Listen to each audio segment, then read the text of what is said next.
Friends, how good is our God? Come on.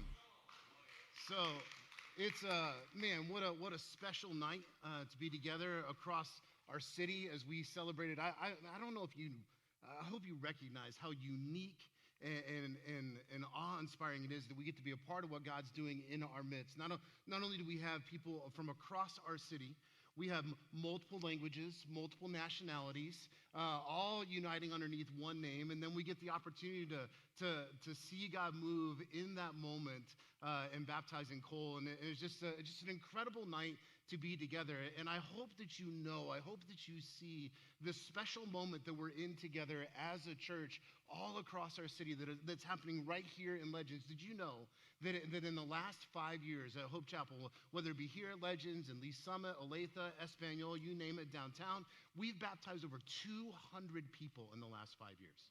Over 200 people have found hope and are bringing hope. And this is a unique and special moment.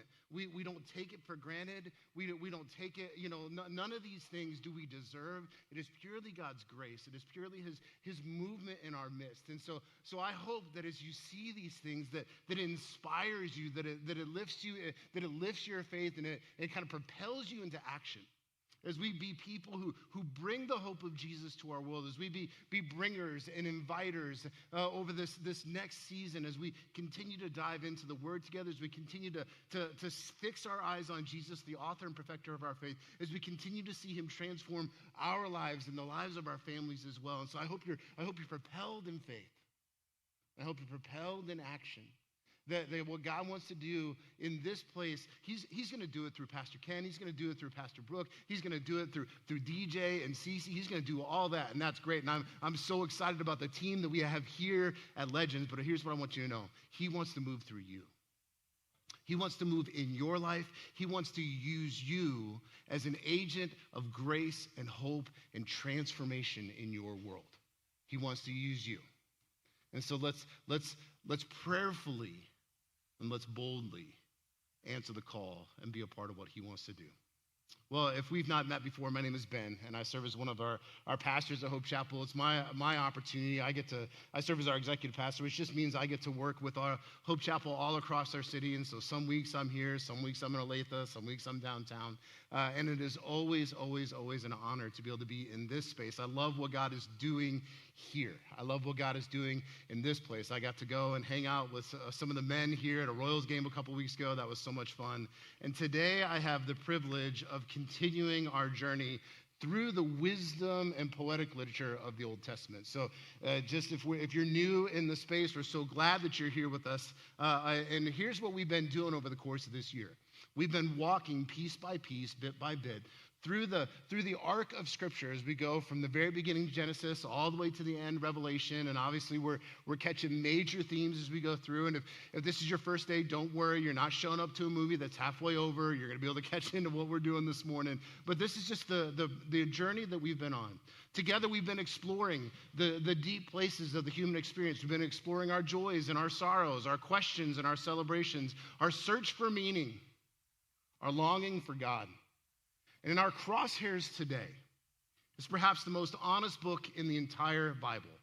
It's this honest book about life's struggles. It's the book of Ecclesiastes. This book does a careful job to look at everything in life and respond with this simple question: what's the point of any of this? In a lot of different ways, Ecclesiastes does this excellent job of addressing the questions that we have around the meaning of life. Historically, voices have come up with their own answers to the meaning of life. For instance, Socrates once said, the unexamined life is not worth living. And so Socrates was all about examining the life. Pablo Picasso, you've probably heard of Picasso. He had some weird paintings, but he said something really interesting and I think a lot clearer than his paintings. He says, the meaning of life is to find your gift, and the purpose of life is to give it away.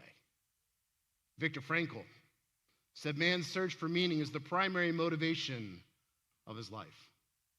And in our day, with an air of rationalism, some even go so far to say that, there just really isn't any point to any of this, right? You live, you die, you do your thing, you move on.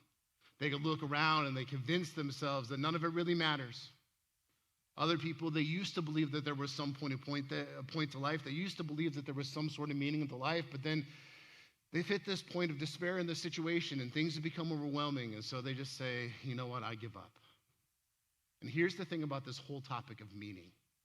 If you grew up around the church, what you know is that for some Christians, it feels wrong to even talk about this idea of the meaning of life. It feels like, man, if I'm questioning what's the meaning, if I'm questioning what's the purpose of all this, maybe I'm being disingenuous. Maybe I'm not being faithful to God. If you grew up in certain circles, it can feel like you're being unfaithful to wrestle with purpose, to wrestle with meaning. And other times we just put on a facade and we just pretend that it's all, we have and it's all worked out and it's all great, right? But friends, I want you to understand this. Before we dive into any of the things that we're going to dive into this morning, if there's one thing that is abundantly clear, the book of Ecclesiastes offers you and I permission to ask questions about the meaning of life.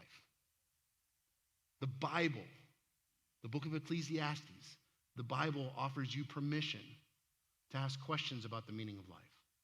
And with that in mind, here's the big question that I want to explore today. How do you find meaning when life begins to feel meaningless? How do you find meaning when life begins to feel meaningless? We live in a time and a place where people are asking, consciously or subconsciously, questions about meaning. What we know is that depression and anxiety rates, they're at historic highs, at least in terms of our measurables, right? Despite unprecedented wealth and technology in our world, surveys show that despair levels are increasing all across our country, all across the globe. Young adults report feeling more hopeless about the future than any generation in recent history. And here's what I hope you'll see today. The book of Ecclesiastes was written for people like us. It was written for people like you and I, people who have tried to control their destiny, who've tried to control their lives, only to discover that their lives seem out of control. And as we dive in this morning, just a little bit of context on Ecclesiastes. The writer of Ecclesiastes calls himself the teacher or the preacher, someone who had these, what we know about there's someone who had, these unlimited resources to pursue meaning and satisfaction. Look at his credentials in Ecclesiastes 1. He says, I have grown and increased in wisdom more than anyone who has ruled over Jerusalem before me. I've experienced much of wisdom and knowledge. In chapter 2, verse 4 and following, it says, I undertook great projects. I built houses for myself and planted vineyards. I made gardens and parks and planted all kinds of fruit trees in them. I made reservoirs to water groves of flourishing trees. And it's because of passages like these that some believe that the author of Ecclesiastes is Solomon. Now, we don't know that with absolute certainty, but we do know that there's someone who can conduct the ultimate experiment in human fulfillment. We know that there's someone who could explore into these things. And this teacher, they had it all. They had unparalleled wisdom and education, unlimited wealth and resources, the finest entertainment, the finest of pleasure, massive construction projects and lifetime achievements. They had political power. They had influence. And yet, what was the teacher's conclusion about life? We find it right away in Ecclesiastes 1, verse 2. It says this. He says, meaningless, says the teacher, utterly meaningless. Everything is meaningless. The end. No, right? No. If there's one probably famous word for a lot of us when we think about the book of Ecclesiastes, it's this one, meaningless, right? It's a Hebrew word. It's the Hebrew word havel, right? And so that's the word that's translated all throughout Ecclesiastes is meaningless, is this word havel. And havel literally means vapor or breath. If you read certain translations, they might have said it has this connotation of like vanity or things that are unsatisfactory or things like that. And here's why I want to talk about havel for just a minute, because I think it's important for us to understand. The author isn't saying that life is worthless. What they're saying is it's mysterious, that it's often incomprehensible, that life and the meaning of life is sometimes like trying to grasp onto, you know how on a cold winter day, when you breathe out, there's this vapor that comes out of your mouth. That he's saying sometimes grabbing onto the purpose of life is trying to grab onto that, like trying to grab onto that vapor. You can see it, but it's hard to hold on to, and you can't control it. Some have offered, and I tend to agree, that perhaps a better translation of this word havel isn't meaningless, but actually the word enigma.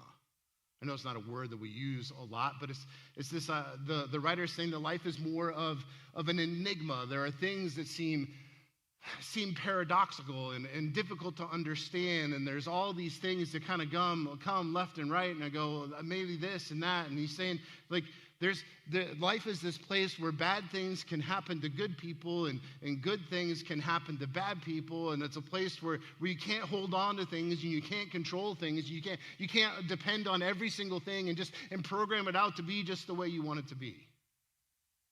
And the teacher is clear that they are describing life under the sun, is the phrase that's used over and again. Life experience from our human perspective is a phrase that's used some 29 times in Ecclesiastes. It describes this life where we can't always see all that what God is doing. Life where we're tempted to think that we should be in control. Because at the heart of Ecclesiastes is the issue of control. The teacher argues that we're not in control. We want to be in control. We want to dictate the outcomes. But the teacher argues that you're not in control, that I'm not in control, that our attempts to seize control only lead to frustration. They only lead to emptiness. And what we know about control is that seeking control in your life can take on a myriad of forms. And when you read this text, when you read Ecclesiastes, you begin to realize that some things never change. It was written so many years ago, generations upon generations, cultures upon cultures, empire upon empire ago. And the teacher systematically explores 4 primary ways that people try to control their destiny. They try to control their lives. And as we read today, what we see is that his findings are remarkably relevant to, I think, our modern struggles. So here's the first thing. If you're taking notes, you might want to write this down. The first thing that the teacher notes in Ecclesiastes is that we chase pleasure seeking satisfaction. What does he say in Ecclesiastes? Says, man, as people, we chase pleasure seeking satisfaction. In our day, this shows up in the ways that we pursue instant gratification, right? In the process, we can often prioritize short-term enjoyment over long-term well-being. We look to pleasure to find happiness and satisfaction, whether it be experiences, substances, activities. We're looking for some sort of temporal relief. The teacher writes this in chapter 2, verses 1. He says, I said to myself, come now, I will test you with pleasure to find out what is good. But that also proved to be meaningless, a vapor, right? Laughter, I said, is madness. And what does pleasure accomplish? The teacher tried anything that promised to make him feel good, things that might distract or numb him from his reality, that might kind of lift him a little bit from it. Pleasures that allowed him to escape from his circumstances. But here's the thing about pursuing pleasure. Pleasure demands that we do whatever it takes to feel good in the moment. Pleasure demands that you do whatever it takes to feel good in the moment. In the ancient world, he looked to musicians and sex to fill the void. In 2:8, he says, I got singers, both men and women, and many concubines, the delight of children of man. The teacher had access to every form of pleasure imaginable, the finest entertainment, the finest luxury, unlimited sensual experiences. Every single desire was fulfilled. And what was his conclusion? Verse 10. Whatever my eyes desired, I did not keep from them. I kept my heart from no pleasure. Then I considered all that my hands had done and the toil I had spent in doing it. And again, all was vanity, meaningless, havel, and a chasing after the wind. And here's what the teacher discovered. Thirst for pleasure promise what they cannot deliver. Thirst for pleasure promise what they cannot deliver. No matter how great the vacation is, leaves you wanting another vacation, right? Hopefully a better one next time. No matter how nice your car is, you've been dreaming about getting this particular car. It doesn't take long until another car comes along. You're like, that one would be better. No matter how new your phone is, they spend billions of dollars making you dissatisfied with it. Right? It does not matter. The desire that you had, it promised satisfaction, but it cannot deliver it. And he's not saying, I want you to be clear, he's not saying this just because something is pleasurable that it's bad. That's not what he's saying. He's saying that it doesn't satisfy. He's saying that it's not ultimate. He's saying that in the end, it leaves behind the same hunger and the same thirst that it promised to take care of. The next episode of the show, the next vacation, the next experience always promises you something. But it doesn't, and it won't, and it cannot satisfy you. And if you continually look to pleasure for satisfaction, you're just going to find yourself chasing bigger and bigger and bigger and bigger pleasure. It'll never be enough. And in the end, you'll end up emptier than before. So he says, man, some people, they chase pleasure for satisfaction. But next, the teacher notes that, not only do we chase pleasure for satisfaction, he says, we chase success for significance. He says, that we chase success for significance. In our day, this is the pursuit of professional achievements, of status, of recognition. It can be a way that we begin to feel important or valued, that we can grab a hold of a sense of meaning in our world because what I do, what I've achieved, what I've accomplished has made me significant. It can show up in our promotions and our search for promotions and titles and salary increases or recognition. And the pursuit sometimes in some of us creates workaholism, a socially accepted addiction in our culture. It's one that I'm on a first-name basis with. Say that and I'm in pride, but it's confession. In Ecclesiastes 2, the teacher examines his work, and he says this. He says, yet when I surveyed all that my hands had done and what I had toiled to achieve, everything was meaningless. It was a vapor. It was havel, a chasing after the wind. Nothing was gained under the sun. The teacher built an empire, construction projects, gardens, parks, entire cities. Maybe you're not a gardener, so you're like, yeah, you planted orchards. Well done, But you got to understand, in his world, these achievements were legendary. To provide in this way and to provide for an entire people. He says that his name was known throughout the entire ancient world. The people traveled from distant lands just to see what he had accomplished. But here's what he discovered about trying to control meaning through achievement. Verse 17, chapter 2. It says this, so I what? Hated life.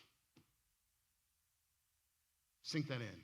He'd accomplished all the things that there were to accomplish. He had achieved all the things there were to achieve. He had all of those goals that you have, all of those things that you're like, man, I'm going to get my significance this way. I'm going to chase after success. I'm going to go after these things. He'd accomplished all of those things. And you know what he said at the end of it?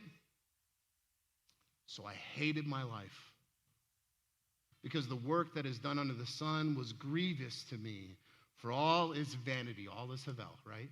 And striving after the wind. I hated all my toil in which I had toiled under the sun, seeing that I must leave it to the man who come after me. Friends, we in the U.S., we live in this achievement-obsessed culture, right? We have LinkedIn feeds full of job promotions and career highlights. The college admission process in and of itself can almost feel like a measure of your worth. Like I applied to this many schools and I got accepted to this many schools, right? More than ever before, people are applying to colleges that they have no intention to go to just so they can mark it off their list that I got accepted. With social media, there's this pressing, like this constant pressure to build your brand, right? Even if you don't think about it in those terms, even if you don't think like, I'm not trying to build my brand, I'm just sharing stuff from my life. But it's why you post certain things and not other things. Because it is a cultivated persona of who you are. That's your brand, right? But the teacher learned that we can't control the lasting impact of our work or even who will benefit from it when we're gone. The significance of our lives isn't determined by our levels of success. It's just not there.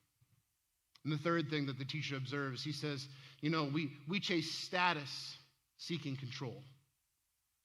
Success and status are different, right? Why do we do this? Our goal is to feel secure, and this increased status feels like it insulates us from uncertainties and insecurities around us. And here's what else the teacher noticed. He says, people who chase after power, people who chase after social rank, they often do so, and the outcome of that is that they're oppressing others. Whether it's intentionally or unintentionally, they're actually oppressing other people. One of the harsh realities in our world is that often what allows one person to get ahead leaves other people behind. And I know we want to push back against this because, I've met a lot of us in the room. None of us, want other people to be left behind. But I just want you to know, if you've ever had this thought that I want to get ahead, by definition, that means you want other people left behind. Because the only way you can be ahead is for someone to be behind you. Right? The only way you can be ahead is for somebody else to be behind. And so I know that you don't want bad for everybody. You just want a little better for yourself, right? And it's just this pull of chasing status. He writes in chapter 4, verse 1, he says, again, I looked and I saw all the oppression that was taking place under the sun. I saw the tears of the oppressed, and they have no comforter. Power was on the side of their oppressors, and they had no comforter. And the teacher observes how the pursuit of status and power corrupts, that people step upon other people to climb the ladder. We know these things. We've seen it. And the pursuit of position becomes an end unto itself. And he continues in chapter 5, verse 8, and he says, if you see the poor oppressed in a district and justice and rights denied, do not be surprised at such things. For one official is eyed by a higher one, and over them both are others higher still. The teacher saw that status seeking creates hierarchy, and this hierarchy ultimately harms everyone. We think that having power will give us a sense of control, will insulate us from the things around us, but in reality, power oftentimes just ends up controlling us. And one thing is for certain, we can never control how others will respond to our authority, right? In our culture, we chase status through social media, through job titles, through neighborhood addresses, through brand names and labels. But the teacher learned that external status cannot give internal security.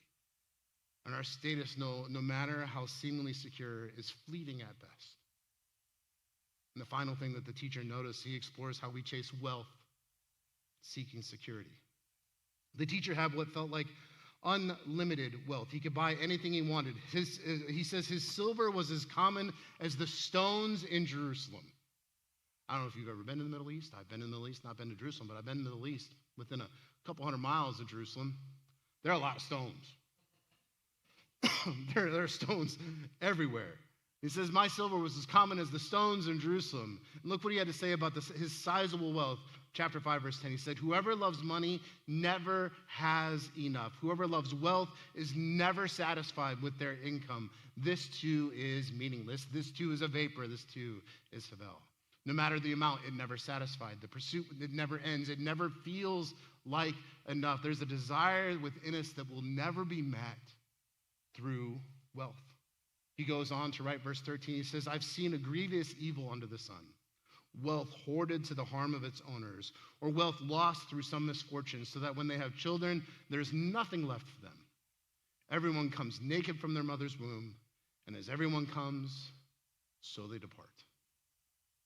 The teacher learned what many of us discover too late in life. You can't control your financial outcomes. I don't know what your portfolio looks like, but here's what I know. Investments fail. Markets sometimes crash. Wealth disappears. Even if you accumulate wealth, you can't control whether you'll be able to enjoy it. A few years ago, everyone was talking about this woman. Her name was Marie Kondo. You remember Marie Kondo? She had this method for decluttering your house, and millions upon millions of people discovered that they had houses full of stuff that they'd forgotten that they owned. And it was all about, does this bring you joy, or does this spark joy, or, all those sorts of things. According to research, the average American household, check in for this, has 300,000 items. 300,000 items. We're drowning in stuff. I know, not you, not me. None of us are average, right? We're drowning in stuff. Yet we're still convinced that with all the stuff that we have, that it's the next stuff that'll actually make us happy, right? Amazon has made it easier than ever to buy anything instantly. Somebody ordered something while we were in service here this morning, and it'll be at your house tonight, right?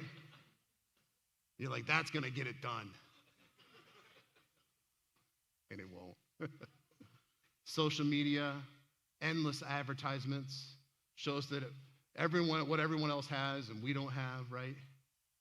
Studies show that above our basic needs, more money doesn't increase happiness. Yes, there's a basic need level, right? We're getting our needs met, so I'm not trying to talk about those, but above those things, what research shows is that whether you have, this or that, it just doesn't really move the needle all that much for you. And here's the thing, the teacher discovers that wealth promises control, but it delivers anxiety instead. And here, friends, here's what all of this chasing and seeking it does to us. It produces this cyclical pattern in our life. We have this hope, oh man, this will get it done. And we have this desire for it. And so we're like, we'll go after that thing. And so we pursue it, right? And then we achieve and we're like, it's here. And then we kind of live in that achievement for a little bit and it brings disappointment. And so then we go through it again. We go, but so that wasn't it. And so we hope for something, we desire it, and we pursue it, and we achieve it, and we're disappointed. And we hope for something, we desire it, we pursue it, we achieve it, and we're disappointed. And it's just this ongoing cycle.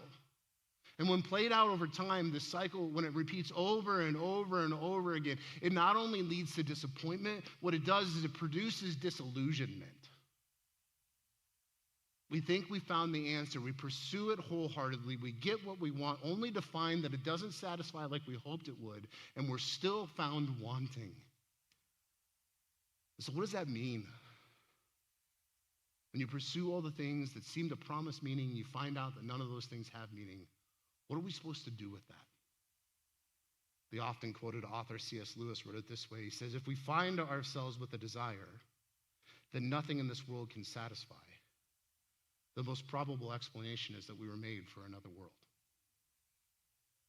If we find within ourselves a desire that nothing in this world can satisfy, we have these things within us and we desire, we pursue them, we're like, that'll be it. And then we get to the end and it doesn't satisfy. It's enjoyable. I'm not trying to say it's not enjoyable. It's pleasurable for a moment. It's great for a moment. We get a little bump for a moment, but it doesn't satisfy what's within us.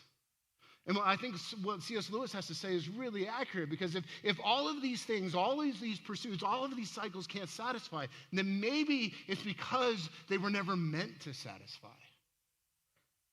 Sometimes people read the book of Ecclesiastes and they throw their hands up in exasperation, or they sink into depression or despair, and we read about how life is meaningless. We read about all of these empty pursuits, and we conclude, well, what's the point, man? Why? Why try? And I want you to understand something. The teacher isn't trying to depress you. He's trying to diagnose you. He's helping you see that the problem isn't that you haven't found the right cure, isn't that you haven't found the right thing to chase. That's not the problem. Just setting your sights on another thing to chase, that's not it. The problem is that you're chasing things that were never designed to satisfy you. And Ecclesiastes gives us a healthy dose of reality about what it means to be human. And there's this invitation wrapped up within this dose of reality, that instead of chasing after all of these things, that we could learn how to embrace the idea that we're actually made for more than these things. That God has given us a bigger purpose and plan than these things. That clearly life is constructed in such a way where we're not in control of all of the things in our life. And so we have to stop trying control it. And so with that in mind, I've got just a couple of things that I want to say. A couple of things that I think lead us toward this place of meaning and this understanding of what it is that God has for you and for me. And they're practical. They're probably nothing that you've not heard before. But I think if we live them, they can actually transform us from the inside out. And the first one is this. Church, you got to accept that you're not in control. You just got to accept that you are out of Control. The teacher learned that trying to control everything only leads to frustration. You cannot control the timing of your life. You can't control the people's responses. You can't control circumstances beyond your power. One of the most famous passages in Ecclesiastes starts with this, Ecclesiastes 3:1. It says, there is a time for what? For everything, and a season for every activity under the heavens. In other words, seasons are going to come, and seasons are going to go, and seasons are going to come, and seasons are going to go. It doesn't matter whether you like it or not. In this season of life that I'm in, some of you know, I have 4 kids. 3 of them are the 4th one's a teenager too, but I have 3 that are still middle school and high school, and then I have 1 who's about to go away for his 2nd year of college. Ask me if I like it. It doesn't matter if I like it. It doesn't matter if I like it. It doesn't matter if I like that he's moving out of my house. It doesn't matter if I like that we drove to Manhattan, Kansas on Friday and we moved him into his own apartment. It doesn't matter if I like it. It's not in my control, right? Not only will seasons come and seasons go, but there's a season for everything. Yeah. And so it doesn't matter whether I like this thing that's happening inside of my family. It means that I need to live into the reality of this season in my family. And what seasons include sometimes are these enigmatic, mysterious, even unimaginable situations. Friends, life isn't meaningless, but God's plans and purposes are often bigger than what we can see. It's not that it's without a point. It's that you can't control it. That it's like a vapor that you're trying to grasp onto. And so if life feels like that, it's because it was supposed to. It's because it's the way it's set up. If it feels like there are things that are mysteries and I don't have it all figured out, you found it. You found this life. And so we have to accept that we're out of control. But then there's a second thing to this. You accept that you're out of control, and then what Ecclesiastes tells us to do is to enjoy the gift of life. He's not saying it's meaningless in the sense that it's pointless or that there's not, he's just saying that all these things don't satisfy. And so what do? You accept that you're out of control, and then you enjoy the gift of life. Several times throughout Ecclesiastes, the teacher mentions enjoying life's simple gifts. He talks about eating good food with people that you love. Amen? Yeah. He mentions, even though he says you're not going to find your significance of success, he mentions, putting your life to purposeful work. He mentions enjoying marriage and your family relationships. He mentions appreciating the beauty of creation, celebrating life's good moments. And here's the key. These aren't things to control. They're gifts to receive. In 3:12 and 13, he says, I know that there is nothing better for mortals than to be happy and to do good while they live, that each of them may eat and drink and find satisfaction in all their toil. This is the gift of God. Friends, I want you to understand. I'm going to use a philosophical term for just a minute. I want you to understand that Christians are not Gnostics. Gnosticism is this thing that roots itself in ancient Greek and ancient Roman philosophy. Gnosticism often views this life, this life as a trap or a prison. The Gnostics believed that the material world was fundamentally corrupt and that to be saved meant that you had to escape the world. So even as I talk, some of us that have grown up around the church are like, wait a second, I think I've heard that message preached before, right? The Gnostics believed that escaping the physical to return to the spiritual realm, that's what salvation looked like. But this life isn't about escape. Christianity is not Gnosticism.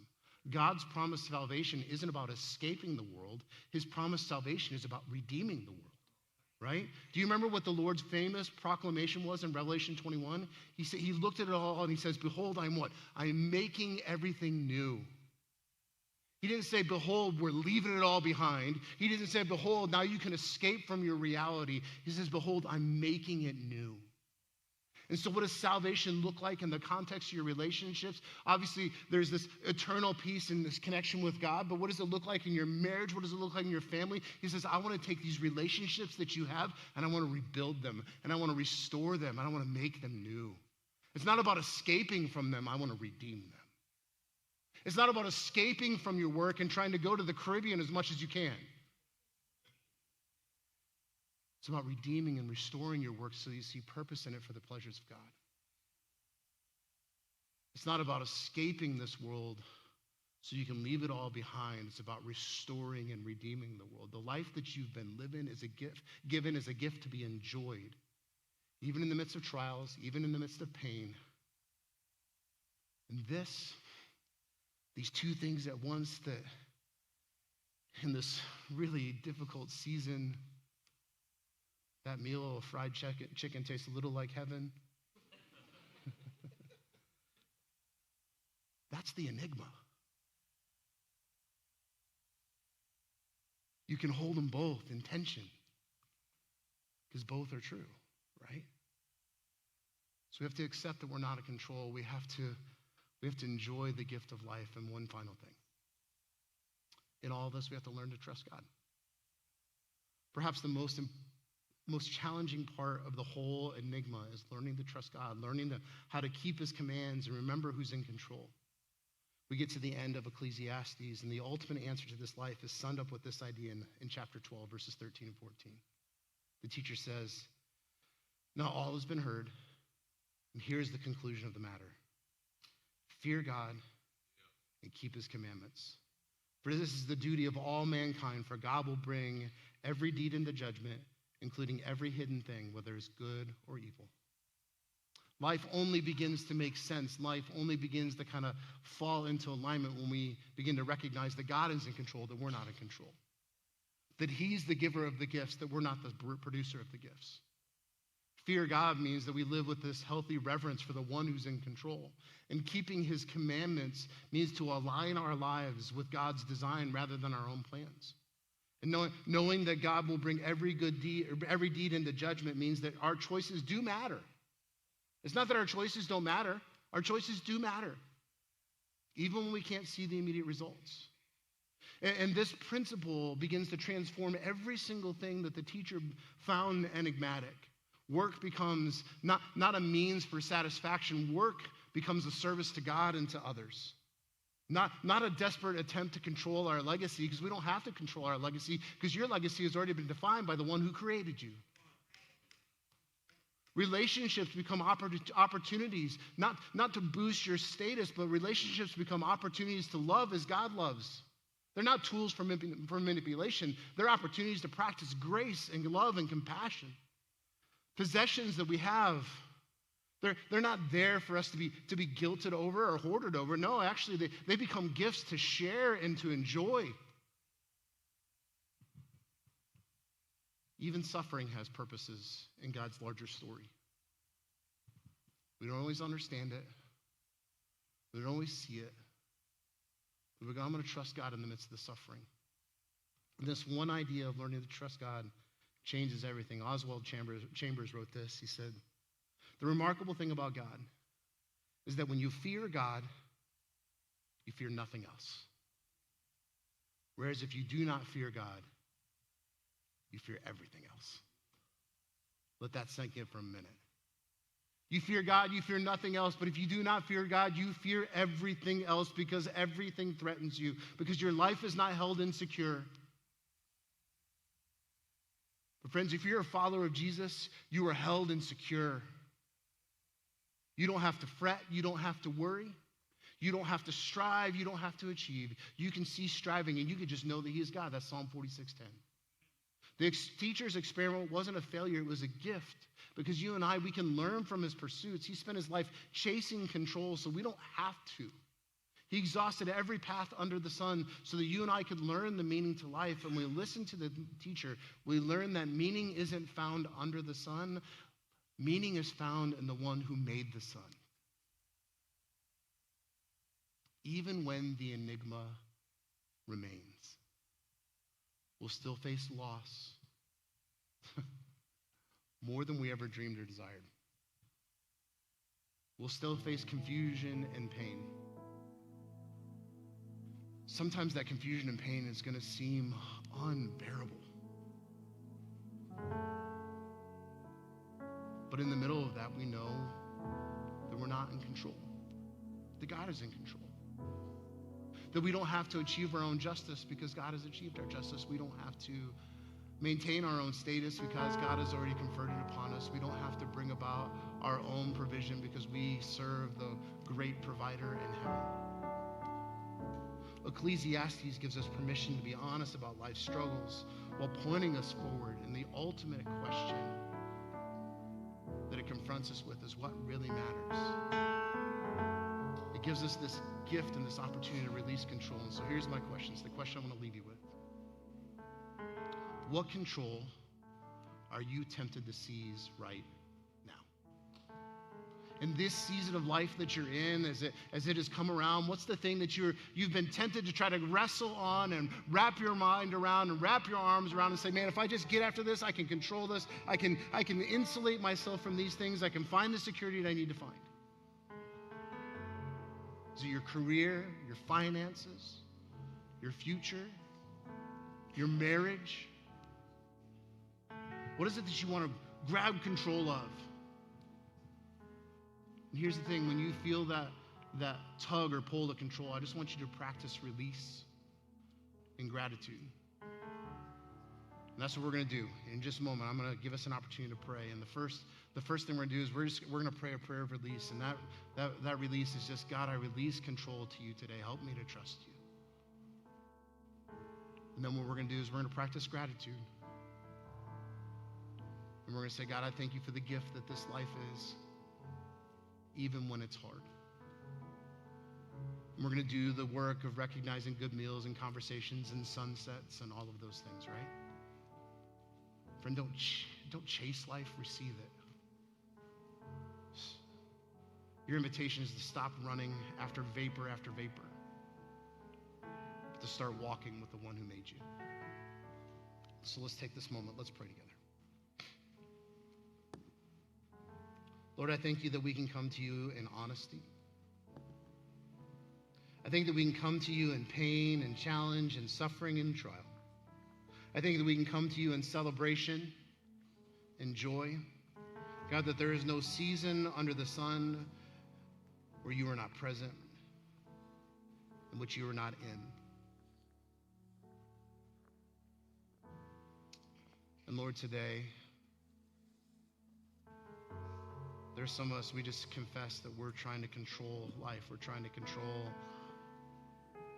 our finances. We're trying to control our job. We're trying to control our relationships or our health or whatever those things are.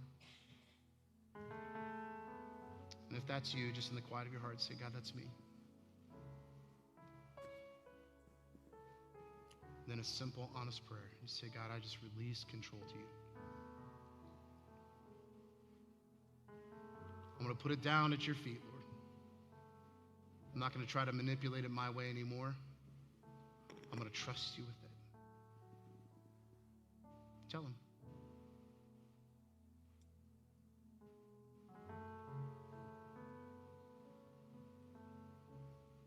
Now, all across this room, let's practice a moment of gratitude. Let's just say, God, thank you for the gift that this life is. Its joys and its trials, its celebration and its pain. Just thank him for the gift of life. The breath in your lung. The love in your heart. Just thank him for it.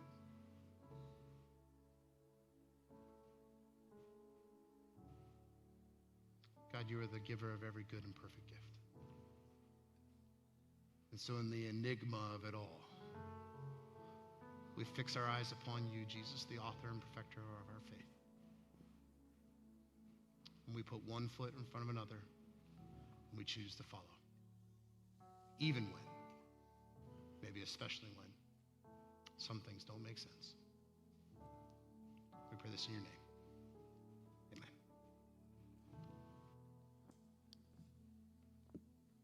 Stand with us as we worship.